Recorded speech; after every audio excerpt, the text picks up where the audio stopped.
Kung bago ka lang sa channel na to at isa kang true-blooded Aldab Nation na nagmamahal po kila Maine Mendoza at Alden Richards, tama po ang channel na pinuntahan mo, kaya consider na kitang bagong subscriber. Welcome back mga ka-Aldab. Ito na naman po ang inyong lingkod, si Mr. Destiny, at siyempre panibagong update, panibagong post na naman po. Pero siyempre throwback photos po ang nakikita nyo. Masaya rin po kasi mga ka-Aldab kapag naalala natin yung mga ganitong pumunta sina Alden Richards, di po ba, sa ibang bansa, especially dito mga ka-Aldab, na talagang pinag-usapan at pinag-piestahan itong photos na to. Diba? Marami hindi nakaka-relate yan mga ka-Aldab, pero okay lang yan.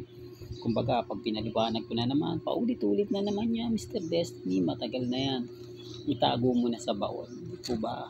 Pero at least yung iba napapaisip sa photos na pinapakita natin. Pansin nyo po ba mga ka-Aldab na saglit lang po yung ganap ni Alden Richards? Pagkatapos niyang pumunta sa tahanang walang hagdan, diretso na nga po raw ito sa family niya mga ka-Aldab, kung saan nga po naandun sina Mama Ted. Position na naman yan, Mr. Destiny. Saan nga po ba busy si Alden Richards? Sinasabi nilang hindi, malapit na yung concert sa December 13. Ilang tulog na lang, kailangan niya nang mag-rehearse, gawin yung mga bagay-bagay. Although wala tayong dyan mga ka-Aldab, alam naman po natin na pagdating po sa mga bagay na ganyan, talagang si Alden Richards yung tipo talagang kahit kabisado niya na nagre-rehearse pa talaga, di po ba? Pero ang tanong, saan nga po ba talaga tumutuloy si Alden Richards? At ano na nga po ba ang balita sa bagong bahay na pinapagawa niya? Sino nga po ba ang nagmamanage ng mga interior design? Hindi naman po yung taong pinapakita niya ang nasa likod nun. At sino-sino nga po ba ang mga sangkot sa kumbaga nag-o-organize ng malaking concert event ni Alden Richards? Doon pa lang mapapaisip na po kayo Hindi po ba? Doon pa lang masasabi nyo na tama po yung mga sinasabi ni Mr. Destiny. At yung mga nagko-komento na nakita po nila si Mengay sa Bulacan, na sinasabi nga ng iba na pumupunta lang daw po si Mengay para sa business niya dahil hindi nga po raw gaanong nagkiklik. Sinasabi kasi ng iba na pagmamayari yan ni Congressman Arjo, na dami lang yan si Maine para mapagtakpan at para maitago ang kaban na ninakaw nga po daw nila. Alam nyo mga ka-Aldab, kapag nababasa natin yung mga komento na ganyan, hindi talaga maganda at hindi talaga pabor sa pamilya Mendoza. Kasi apektado po talaga yung negosyo nila. Hindi po katulad ng mga panahon ng Aldab, na talagang punong-puno lagi ang McDo ni Mengay. Lalo na nga po kapag weekend. Lalo na po kapag nalalaman ng iba na magkita tayo sa ganito ganyan. Aba, napakarami talagang pumupunta. Pero ngayon, ramdam po kasi ito lalo na nga po na nagkaroon ng issue kay Mengay na sinabing siya ang isa sa rason. Hindi po ba? Kaya although sinasabi ng iba, hindi, lang yan, palabas lang nila yan para mag-click yung bagong negosyo ni May. Hindi po. Hindi po promotion yun. Kung pang-iinsulto yun para kay May. Tsaka masakit na pagbibintang yun. Lalo na po sa pamilya Mendoza. So, hindi naman po sila yung tipo na kailangan gawin mo to para mag-promote. Hindi nga po sila nag-a-advertise. Talagang, kumbaga, yung ginagawa lang ni Mengay para lang po sa negosyo. Hindi po ba? Kaya nga po yun ang pambasag nila. Yun yung pakita nila. Para nga po, mabash nila ng gusto si Maine Polkerson. hindi naman po talaga makakaligtas yung mga ganyan.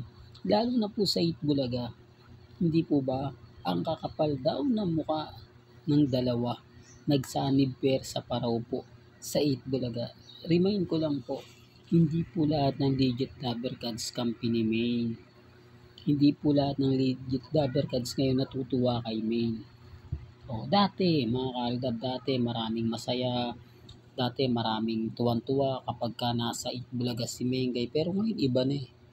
Di po ba? Iba na talaga yung yung mga sinasabi kesa sa na ginagawa ngayon. Ang laki talaga ng pagbabago. Kaya ang sabi ko sa inyo, tipid na tipid ang mga photos ni May. Tipid na tipid yung mga galawan ni Mengay. Dapat nagsisimba po sila nung weekend. Pero bakit hindi? Dati, umaalis sila, pumupunta ng ibang bansa, puno. Ngayon, wala. Ito yung ebidensya at resibo na hindi na talaga maganda ang nangyayari ngayon sa pamilya Atayde at sa pamilya Mendoza. Nagkakaroon nga po ito ng iringan, hidwaan. Ang tabayanan nyo na lang po, baka magulat po kayo, biglang may maglabas ng press conference.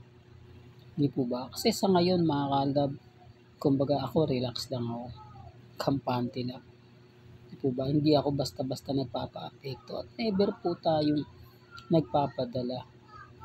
Lalo na nga po kapag ang pinag-uusapan natin sina Alden Richards at Maine Paul Garson. Masaya ako dahil hanggang ngayon kahit sabihin na natin na maraming bumabati ko sa akin na andyan pa rin po kayo at sumusuporta. Kaya mabuhay po kayo hanggang gusto po ninyo. Sa mga mamis dyan, sa mga titas na binabash po sa social media, normal lang po yan. Ako nga po mga kaaldab, isang damakmak yung mga pang-iinsulto at pang-aasa. Nakita nyo naman po. Di po ba? Hindi tayo affected. At never po tayong magpapa-affected.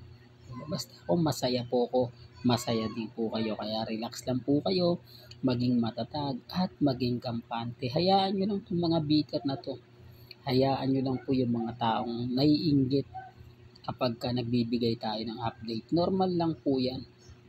Dahil alam po natin na hindi po nila kayang tibagin o hindi po nila kayang matinag si Mr. Destiny kahit anong pananakot po ang gawin po nila, kahit pang-iinsulto at pang-aasar, okay lang po yan. O ba, lagi ko naman sinasabi na kapag nandito kayo sa channel ni Mr. Destiny, pabor man o hindi yung mga komento ninyo, nire-respeto ko po yan at ginagalang. Hanggang dito na lang po ang ating latest updates. Kaya kung gusto nyo pa po ng pinaka-latest at sariwang update, abay lagi lang po kayong tututok dito po sa channel ni Mr. Destiny para updated kayo sa mga bago at sa mga latest na i-upload po natin maya-maya lang. Hanggang sa muli, salamat po sa panonood at pakikinig.